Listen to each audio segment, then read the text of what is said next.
বলা হয় সময়কে কেউ আটকাতে পারে না, কিন্তু ত্রেতা যুগে এমন একটা সাধনা ছিল যার মাধ্যমে কালচক্রকে পরিবর্তিত করা যেত। দেবতাদের ভাষায় এ হলো কালচক্র অনুষ্ঠান, এমন এক অনুষ্ঠান যা মৃত্যু এবং জীবনের মাঝের দেয়ালটাকে ভেঙে দিতে পারে। কিন্তু যেই এটা করতে গেছে, নয়তো সে সময়ের মাঝে হারিয়ে গেছে, আর নয়তো সে এমন এক জীবে পরিণত হয়েছে যা এই পৃথিবীতে থাকার যোগ্য নয়।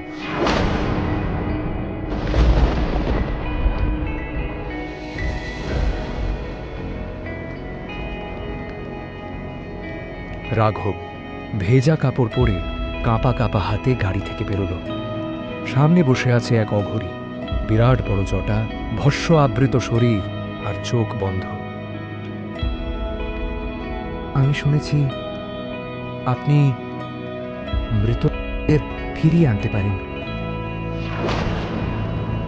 মৃতদেরকে ফেরত আনা সহজ কাজ নয়। তুমি কাকে হারিয়েছ? আমার স্ত্রীকে। গত মাসে এক দুর্ঘটনায় মারা গেছে। আমি ওকে ফেরত আনতে চাই। সময়ের চাকা যদি একবার ঘোরে, তাকে ফেরত আনা বিধির বিরুদ্ধাচরণ। কিন্তু কিন্তু কি? কালচক্র অনুষ্ঠান। এই অনুষ্ঠানটা এতটাই প্রাচীন যে এই অনুষ্ঠান যে করবে সে স্বয়ং হয়তো কালের গর্ভে মিলিয়ে যাবে। তোমায় 12 রাত্রি শ্মশানে কাটাতে হবে। প্রতিটি রাত্রে তুমি একটা অন্য সময় চলে যাবে। যদি তুমি শেষ রাত পর্যন্ত জীবিত থাকো, তবেই তোমার স্ত্রী ফিরবে। কিন্তু একটা শর্ত আছে। আমি সব শর্ত মানতে রাজি আছি। তবে কাল রাত থেকেই অনুষ্ঠান শুরু হবে। রাঘব এবং সুমনের কাহিনী আর 5টা যুগলের মতোই ছিল, কিন্তু ওদের মধ্যে যে প্রেম ছিল তা যে কোনো সাধারণ প্রেমের চেয়ে অনেক গভীর ছিল। সুমন রাঘবের গোটা জগৎ ছিল, ওর প্রতিটা নিঃশ্বাসের কারণ। একে অপরকে ছাড়া কখনোই থাকতে পারত না। এক বৃষ্টি ভেজা সন্ধ্যায় সুমন বারান্দায় দাঁড়িয়েছিল। রাঘব এসে পেছন থেকে ওকে জড়িয়ে ধরল। রাঘব, এটা কি করছো? কেউ দেখে ফেলবে।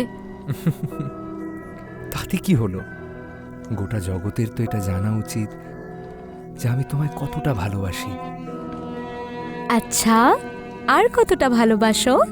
যদি কোনোদিনও তোমার কিছু হয়ে যায়, আমি আর বাঁচতে পারবো না। পাগল, এরকম কোনোদিনও বলবে না আর। আপনি জানেন না, আমি সুমনকে ছাড়া থাকতে পারি না। ও আমার জগৎ। ওর হাসি, ওর কথা, ওর আওয়াজ, সবকিছু এক গভীর নীরবতায় বদলে গেছে।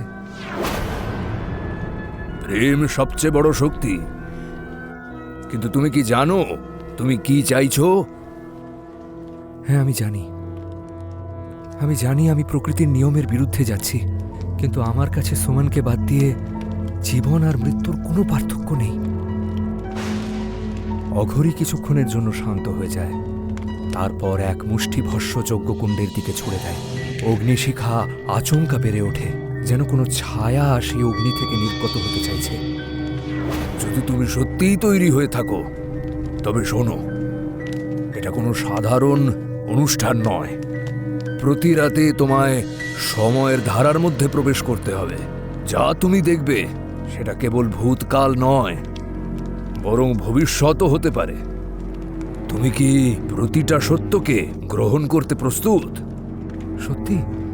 কখনো কখনো যে সত্য আমরা জানি না, সেটাই আমাদের আত্মাকে ভয়ভীত করে। তুমি কি এই অনুষ্ঠানটা সম্পন্ন করতে পারবে? এর পরিণাম যা কিছুই হোক না কেন। রাঘব কিছু মুহূর্তের জন্য ভাবে, তারপর আবার ওর চোখে সেই পুরনো ঝলক ফিরে আসে, সুমনকে ফেরত পাওয়ার আশায়। আমি সবকিছু সহ্য করতে রাজি আছি, তবে কাল রাত থেকেই কালচক্র পরিবর্তিত হবে, আর যা হবে তাতে তোমার আত্মাও পরিবর্তিত হবে। রাঘবের চোখে এক অদ্ভুত মিশ্রণ ছিল, ভয় এবং প্রত্যাশার। বৃষ্টির জল তখনও মাটিতে পড়ছে, কিন্তু এ হয়তো শুধু জল নয়, হয়তো এটা পরিণতির প্রথম বর্ষণ। রাত্রির তৃতীয় প্রহর, ঘোর অন্ধকার, শ্মশান ভূমিতে প্রজ্বলিত চিতা, বাতাসে মন্ত্রের প্রতিধ্বনি আর জ্বলন্ত অগ্নিকুণ্ডের তাপ, তার সাথে চতুর্দিকের নিস্তব্ধতা।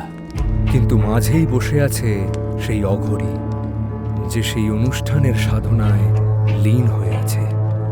অঘরী তার সামনে একটা যজ্ঞকুণ্ড নির্মাণ করেছেন। তাতে মনুষ্যের অস্থির চূর্ণ, কাকের পালক আর বিভিন্ন শেকড় বাকরের আহুতি দিলেন। রাঘব অবাক হয়ে দেখছে সবটা। অঘরী কোনো সাধারণ তান্ত্রিক নন, উনি এমন একজন সাধক যিনি জীবন এবং মৃত্যুর মাঝের পর্দাটা সরিয়ে দিয়েছিলেন।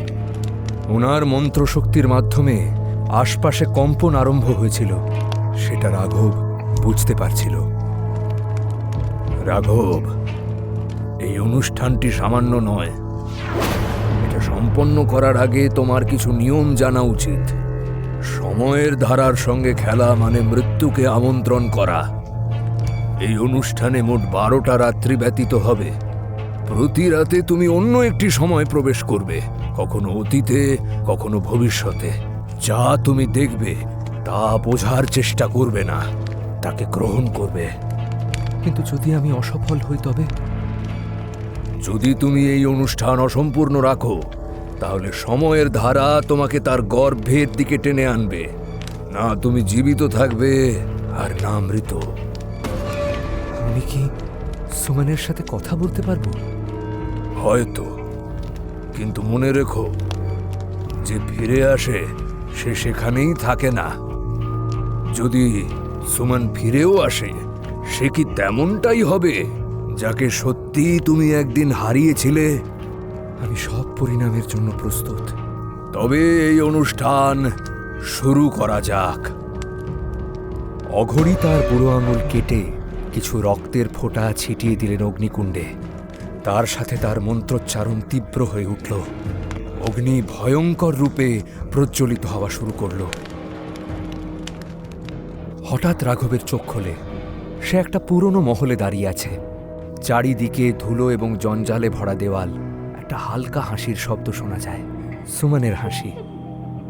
সুমন, তুমি কি আছো? ও আগে এগিয়ে যায়। সামনে একটা পুরনো আয়না রাখা, তাতে সুমনের প্রতিবিম্ব দেখা যায়। কিন্তু যখনই ও এগিয়ে যেতে যায়, প্রতিবিম্ব বিকৃত হতে থাকে এবং এক ভয়ঙ্কর প্রতিচ্ছবি হয়ে সেটা গায়েব হয়ে যায়। তারপর ঘোর অন্ধকার। রাঘব শ্মশানে ফিরে আসে। এটা কি ছিল? এটা কালচক্রের প্রথম পর্যায়। এ তো কেবল শুরু।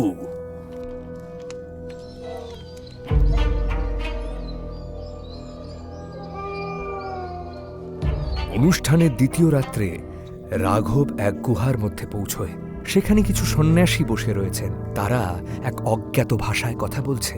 হঠাৎ তাদের মধ্যে একজন রাঘবের দিকে তাকায়। তার চোখ দুটি পুরোপুরি সাদা। তোমার আত্মা এক প্রশ্নের উত্তর চায়, কিন্তু সেটা কি তুমি সহ্য করতে পারবে? কে তুমি? সাধু তার দিকে ইশারা করে। রাঘবের চোখের সামনে এক ভয়াবহ দৃশ্য প্রকট হয়। সুমন দুর্ঘটনায় মারা যায়নি, তাকে কেউ মেরেছিল। আর সেই দৃশ্যতে একটা পরিচিত মুখ দেখা যাচ্ছিল, কিন্তু সেটা তো রাঘবেরই মুখ। না, এটা হতে পারে না। তারপর সব ধোঁয়াশায় বদলে যায়, আর রাঘব আবার শ্মশানে ফিরে আসে। এটা কি ছিল? এটা সম্পূর্ণ মিথ্যে। আমি সুমনকে মারিনি। সময় শুধু সত্যিটাই দেখায়, কিন্তু সেই দৃশ্য সত্য ছিল না শুধুই একটা ভ্রম, তা তোমার উপর নির্ভর করছে। রাঘবের কপালে বিন্দু বিন্দু ঘাম ছিল এবং এই প্রথমবারও ভয় পেল। অনুষ্ঠানের ষষ্ঠ রাত। রাঘবের মধ্যে প্রতিটি রাতে নানান দৃশ্য দেখে নিয়েছে, কিন্তু ষষ্ঠ রাতে ও নিজের বাড়িতেই এলো, আর সুমন তখনও বেঁচে আছে। রাঘব, তুমি এত রাতে এখানে কি করছো? রাঘব অবাক হয়ে যায়। এ কি সত্যিই সুমন? কিন্তু কিভাবে? সুমন, তুমি বেঁচে আছো? তুমি এরকম করে কেন বলছো রাঘব? আমার কি হবে আবার? আমার তোমার কথা খুব মনে পড়ছিল। আমি তো তোমার সামনেই আছি পাগল, আমি মরিনি এখনো। তখনই সুমন হাসে, কিন্তু ওর হাসি আস্তে আস্তে বিকৃত হতে থাকে। ওর গোটা চেহারা যেন কালো অন্ধকারে পরিণত হয়, আর চোখ দুটোতে যেন এক নিকষ ছায়া। রাঘব, তুমি আমায় ডেকেছো, আর এখন তুমি আমায় ছেড়ে যেতে পারবে না। রাঘব চিৎকার করে, আর তারপর সবকিছু অন্ধকারে পরিবর্তিত হয়। প্রতি রাতে রাঘব বিভিন্ন নারীর সম্মুখীন হল, যাদের সুমনের মতোই দেখতে। কখনো রাঘবকে সে ভালোবেসে ডাকত, কখনো রাঘব তাকে জড়িয়ে ধরত, আর কখনো তার মুখ বিকৃত হয়ে পিশাচিনিতে বদলে যেত। কখনো ওর মুখ রক্তাক্ত থাকত, কখনো আবার ওকে হাসতে দেখা যেত, কিন্তু ওর চোখ দুটোতে এক গভীর রহস্যময় শূন্যতা ছিল। এমনভাবেই 12টা রাত্রি কাটল, আর প্রতি রাতে রাঘবের আত্মা দুর্বল হতে থাকল। হঠাৎ যজ্ঞকুণ্ড থেকে একটা ধোঁয়ার বলয় নির্গত হয়, আর তার থেকে বেরিয়ে আসে এক প্রতিচ্ছবি সুমনের। রাঘব, তুমি আমায় আবার ডাকলে। হ্যাঁ সুমন, এবার আমরা সব সময় একসাথে থাকব। সুমন হাসে, কিন্তু ওর চোখ দুটো এখনো রহস্যময়। রাঘব মন দিয়ে দেখে, কিন্তু ও কিছুই ভেবে উঠতে পারে না। হঠাৎ অঘরীর ধ্যানভঙ্গ হয়। সে ঘাবড়ে গিয়ে উঠে দাঁড়ায় এবং চিৎকার করে বলে, রাঘব, দূরে সরে যাও। এটা সেই সুমন নয় যাকে তুমি চেনো। তার মানে? কালচক্র অনুষ্ঠানে যে কোনো আত্মা ফিরে আসতে পারে, তবে সে যে সেই হবে যাকে তুমি ডেকেছিলে এমনটা নয়। রাঘব আস্তে আস্তে পিছিয়ে যায়, কিন্তু সুমন ওর দিকে এগোতে থাকে। সুমনের স্বর কোমল হতে থাকে, কিন্তু চোখ দুটো অন্যই কিছু বলছে। রাঘব, আসো, আমার কাছে আসো। তুমি এত পরিশ্রম করলে, এখন আর আমাদের কেউ আলাদা করতে পারবে না। রাঘব ওর কাছে এগিয়ে যায়। রাঘব, তুমি আমায় ডেকেছো, এখন তুমি আর আমায় ছেড়ে যেতে পারবে না। অঘরী হঠাৎ যজ্ঞকুণ্ডে ভস্য ঢেলে দেয়। সুমন হঠাৎ চেঁচিয়ে ওঠে এবং ওর শরীর আচমকা কালো হয়ে যায়। ওর চোখ দুটো গাঢ় লাল রঙে পরিণত হয়।